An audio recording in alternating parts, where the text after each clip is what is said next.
नमस्कार सबैजनालाई। आज पनि न्यू इपिएस टपिक बुक को युनिट 30 को मिनिङ लिएर आएको छु। यसको हेडलाइन रहेको छ हानगुकुई थेजुङ मुन्वा भन्ने टपिक रहेको छ। कोरियाको प्रचलित तथा लोकप्रिय संस्कृति भन्ने टपिक रहेको छ। अब ढिलो नगरी मिनिङ वाचन गर्न गइरहेको छु। फुरो सुफेछु प्रोफेसनल खेलकुद। फुरो सुफेछु भनेको प्रोफेसनल खेलकुद। हान्र्यु मुन्वा भनेको हाल्यु संस्कृति कोरियाली लहर। हान्ल्यु मुन्वा भनेको संस्कृति कोरियाली लहर। खेङ्गी भनेको खेल प्रतियोगिता। खेङ्गी भनेको खेल प्रतियोगिता। खोल्लामादा हेर्नु अवलोकन गर्नु। खोल्लामादा हेर्नु अवलोकन गर्नु। खेङ्गीजाङ भनेको खेल मैदान। खेङ्गीजाङ भनेको खेल मैदान। ख्वान्जुङ भनेको दर्शक। ख्वान्जुङ भनेको दर्शक। ख्वान्जुङ चक भनेको दर्शक बस्ने ठाउँ, सिट, क्षेत्र। ख्वान्जुङ चक भनेको दर्शक बस्ने ठाउँ। फुरोथिम भनेको प्रोफेसनल टिम। फुरोथिम भनेको प्रोफेसनल टिम। वुङवान दान भनेको जय जयकार टोली। वुङवाङ दान भनेको जय जयकार टोली। भोटिङ गर्ने टोलीलाई चाहिँ वुङवान दान भनेर भनिन्छ। वुङवन गा भनेको उत्साहजनक गीत। वुङवन गा भनेको उत्साहजनक गीत, जय होस् गीत भन्ने जनाउँछ। वुङवन हादा भनेको समर्थन गर्नु। वुङवन हादा भनेको समर्थन गर्नु, उत्साहजनक सपोर्ट गर्नु।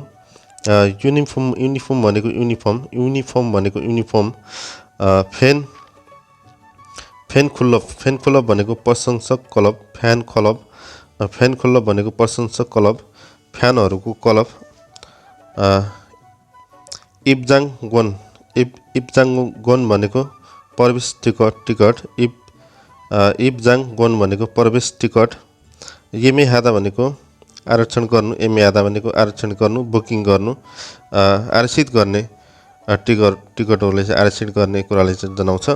छोजुक हाता भनेको अनुमान गर्नु। छोजुक हाता भनेको अनुमान गर्नु, छोजुक हाता अनुमान गर्नु। सन्सु भनेको खेलाडी। सन्सु भनेको खेलाडी। फेन हाता भनेको आरामदायक हुनु। फेन हाता भनेको आरामदायक हुनु। यागु भनेको बेसबल। यागु भनेको बेसबल। छुग्गु भनेको फुटबल। छुग्गु भनेको फुटबल। नोङ्गु भनेको बास्केटबल। नोङ्गु भनेको बास्केटबल। खेपाप भनेको कोरियन पप। खेपाप भनेको कोरियन पप। खेतेन्सु भनेको कोरियन नृत्य। खेतेन्सु भनेको कोरियन नृत्य। खेथुराम भनेको कोरियाली ड्रामा। खेथुरामा भनेको कोरियाली ड्रामा। खेफुती भनेको कोरियाली खाना। खेफुथु भनेको कोरियाली खाना। खेफ्युती भनेको कोरियाली सौन्दर्य। खेफ्युती भनेको कोरियाली सौन्दर्य उत्पादन। खेपपथुन भनेको कोरियाली वेब कार्टुन। खेपपथुन भनेको कोरियाली वेब कार्टुन। केएनुङ भनेको कोरियाली मनोरञ्जन विविध कार्यक्रम। केएनुङ भनेको कोरियाली मनोरञ्जन विविध कार्यक्रम। खासु भनेको गायक। खासु भनेको गायक। आइदुल भनेको आइडल, प्रसिद्ध व्यक्ति। आइडल भनेको आइडल, प्रसिद्ध व्यक्ति। फेउ भनेको अभिनेता अभिनेत्री। फेउ भनेको अभिनेता अभिनेत्री। इन्गिरुल कुल्ता भनेको लोकप्रियता प्राप्त गर्नु। इन्गिरुल कुल्ता भनेको लोकप्रियता प्राप्त गर्नु। एङहाङ उल जुदा भनेको प्रभाव पार्नु। एङहाङ उल जुदा भनेको प्रभाव पार्नु। तारा जुदा भनेको नृत्य पछ्याउनु, साथमा नाच्नु। तारा जुदा भनेको छुदा भनेको सँगसँगै नाच्नु, नृत्यलाई चाहिँ पछ्याउने कुरालाई चाहिँ जनाउँछ। तारा फुरुदा भनेको सँगै गाउनु। तारा फुरुदा भनेको सँगै गाउनु। खासा भनेको गीतका शब्द। खासा भनेको गीतका शब्द। अनि घराइसी कामलाई पनि खासा भनेर भनिन्छ। थान्चे भनेको समूह सङ्गठन। थान्चे भनेको समूह सङ्गठन। वल्से भनेको मासिक बाटा। वल्से भनेको मासिक बाटा। मसित्ता भनेको आकर्षक हुनु, ह्यान्डसम हुनु, राम्रो हुनु, सुन्दर हुनु। मसित्ता भनेको आकर्षक हुनु, ह्यान्डसम हुनु। फब्केस सुम्निदा भनेको भेट्ने छु, यो चाहिँ आदरपूर्वक रूपमा हो। फब्केस सुम्निदा भनेको भेट्ने छु। फेन्सेन फेसन भनेको फेसन, फेसन भनेको फेसन। खोन्थेन छुगा भनेको सामग्री कन्टेन्ट, खोन्थेन छुगा भनेको सामग्री कन्टेन्ट। सोफी थोइदा भनेको उपभोग गर्नु, सोफी थोइदा भनेको उपभोग गर्नु, सोफी थोइदा भनेको उपभोग गर्नु। उइमी हादा भनेको अर्थ दिनु, उइमी हादा भनेको अर्थ दिनु, मतलब हुनु। थायाङसन भनेको विविधता, थायाङसन भनेको विविधता। मेरेक भनेको आकर्षण, मेरेक भनेको आकर्षण। एकाल भनेको भूमिका, एकाल भनेको भूमिका। छाङ्रु भनेको विधा, छाङ्रु भनेको विधा। मज्जिदा, मज्जिदा भनेको शानदार हुनु, अद्भुत हुनु, मज्जिदा भनेको शानदार हुनु, अद्भुत हुनु। आन्मु भनेको नृत्य संरचना, आन्मु भनेको नृत्य संरचना अर्थात् कोरियोग्राफी। आन्मु भनेको कोरियोग्राफी, नृत्य संरचना। ह्वारेयादा भनेको भव्य हुनु, ह्वारेयादा भनेको भव्य हुनु, चम्किलो हुनु, ह्वारेयादा भनेको भव्य हुनु, चम्किलो हुनु। मुधे, मुधे भनेको मञ्च, स्टेज, मुधे भनेको मञ्च, स्टेज। छोङसिम, छोङसिम भनेको केन्द्र ध्यान, छोङसिम भनेको केन्द्र ध्यान। युङमी छिनछिन हादा, युङमी छिनछिन हादा भनेको रोमाञ्चक हुनु, उत्साहजनक हुनु।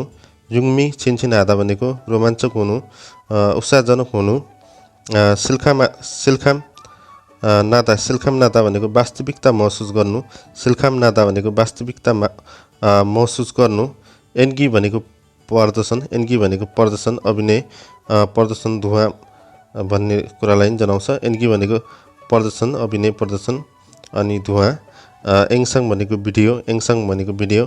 अत्ता भनेको प्राप्त गर्नु, अत्ता भनेको प्राप्त गर्नु। थेफ्यो जकिन, थेफ्यो जकिन भनेको प्रतिनिधि प्रमुख गर्नु, थेफ्यो जकिन भनेको प्रतिनिधि प्रमुख गर्नु। छाकफुङ इदा, छाकफुङ इदा भनेको सृजनात्मक कलात्मक काम गर्नु, छाकफुङ इदा भनेको सृजनात्मक कलात्मक काम गर्नु। सुथाइल, सुथाइल भनेको शैली, सुथाइल भनेको शैली। मेइखुम, मेकअप, मेकअप भनेको मेकअप। सेकेजक भनेको विश्वव्यापी रूपमा, सेकेजक भनेको विश्वव्यापी रूपमा। थुरेन्तु, थुरेन्तु भनेको प्रवृत्ति, थुरेन्तु भनेको प्रवृत्ति। इकुलता भनेको नेतृत्व गर्नु, सञ्चालन गर्नु, इकुलता भनेको नेतृत्व गर्नु, सञ्चालन गर्ने। सुखिन ख्य, सुखिन ख्य भनेको छाला हेरचाह, सुखिन ख्य भनेको छाला हेरचाह। खेपुम, खेपुम भनेको, छेपुम भनेको उत्पादित सामान, छेपुम भनेको उत्पादित सामान, प्रोडक्ट।